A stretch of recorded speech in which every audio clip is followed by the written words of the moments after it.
چیز ہے جو گوروں نے بھی مانی ہے، وہ 6 رکنی کمیٹی اگر حضرت علی کو خلیفہ اس وقت چن لیتی نا تو مسلمانوں کو ایک عمر اور مل جاتا، کیونکہ سیدنا علی بہت ڈسپلنڈ پرسنالٹی تھے۔ اگر مولا علی علیہ السلام کو پہلا خلیفہ چن لیا جاتا تو یہ ڈاکٹر سراج صاحب کا یہ کہنا کہ اس کی وجہ سے فتنہ ایڈریس ہو جاتا، تو فتنہ ایڈریس اتنی آسانی سے ہونا نہیں تھا۔ اس کی وجہ یہ ہے کہ جن لوگوں نے بعد میں مخالفت کی ہے نا، ان کی جو کمزوریوں پہ پردہ ڈلا رہا ہے 25 سال تک، وہ جو 25 سال بعد اپنے بلوں سے باہر نکلے ہیں نا حضرت علی کے اور بنو ہاشم کے تعصب میں، انہوں نے اس وقت بھی باہر آ جانا تھا۔ یہ بھول ہے ڈاکٹر سراج صاحب کو، چونکہ اس معاملے کا سینسٹیوٹی کا آئیڈیا نہیں ہے۔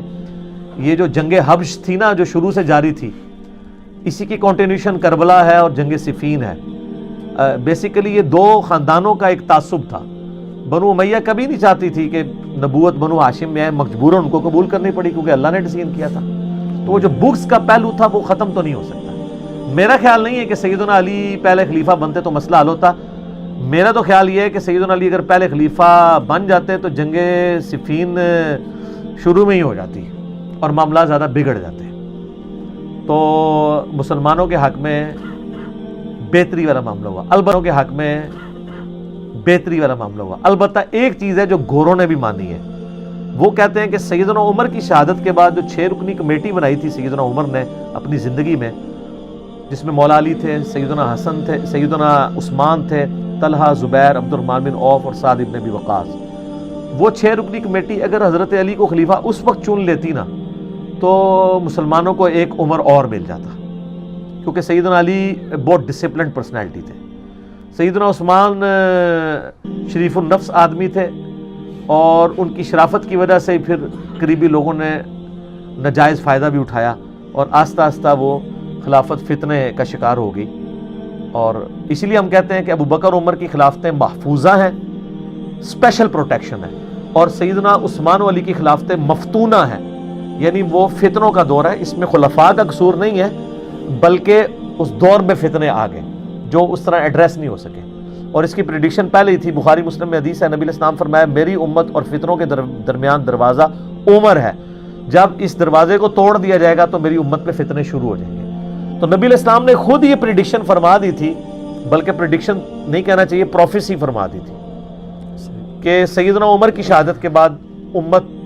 کی مینجمنٹ لوز ہو جائے گی، اور وہ ہمیں نظر بھی آتا ہے۔ تو میں ڈاکٹر سراج صاحب کی اس رائے کے ساتھ ایگری نہیں کرتا۔ بہرحال اس رائے میں یعنی ڈاکٹر سراج صاحب کی سیدنا علی سے جو محبت ہے وہ اس کو جسٹیفائی ضرور کرتی ہے، بالکل۔ اور یہ بھی یاد رکھیے گا سیدنا علی جو کہ نبی علیہ السلام کے بچوں کی طرح تھے، اور نبی علیہ السلام بادشاہ بنا کے نہیں پیغمبر بنا کے بھیجے گئے تھے۔ بخاری میں حدیث ہے، عباس ابن عبد المطلب کہتے ہیں اے علی آؤ رسول اللہ سے سوال کر لیتے ہیں ان کے بعد ان کا خلیفہ کون ہوگا۔ تو حضرت علی نے کہا میں کبھی بھی رسول اللہ سے یہ سوال نہیں کروں گا، کیونکہ اگر رسول اللہ نے منع کر دیا تو ان کی امت کبھی بھی بنو ہاشم میں سے کوئی خلیفہ نہیں چنے گی۔ سیدنا علی کو پتا تھا کہ نبی علیہ السلام کی جو مزاج ہے نا اس میں آپ کبھی بھی اس چیز کو نہیں فٹ کریں گے کہ آپ اپنے بچے کو اپنے بعد خلیفہ نامزد کریں۔ حضرت علی ان کے بچوں کی طرح تھے نا، داماد بھی تھے، اور آپ پتہ ہے ان کا جو نکاح ہے وہ بھی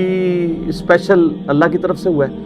اللہ نے یہ ڈیسائیڈ کیا تھا کہ آل محمد جو ہے صلی اللہ علیہ وآلہ وسلم وہ اولاد علی ہوگی۔ سنن نسائی میں حدیث ہے حضرت ابو بکر عمر نے بھی رشتہ مانگا تھا سیدہ فاطمہ کے لیے، تو حضور نے انکار کر دیا تھا، اور جب پھر حضرت علی نے مانگا اس وقت تک ابو بکر عمر تو داماد بن چکے تھے نبی علیہ السلام کے، تو پھر حضرت علی کا ایکسیپٹ ہو گیا۔ تو یہ ایک اسپیشل ایک معاملہ تھا جو سیدنا علی سے آگے معاملہ چلنا تھا۔ اس لیے طارق جمیل صاحب کی میں اس دن بات سن رہا تھا،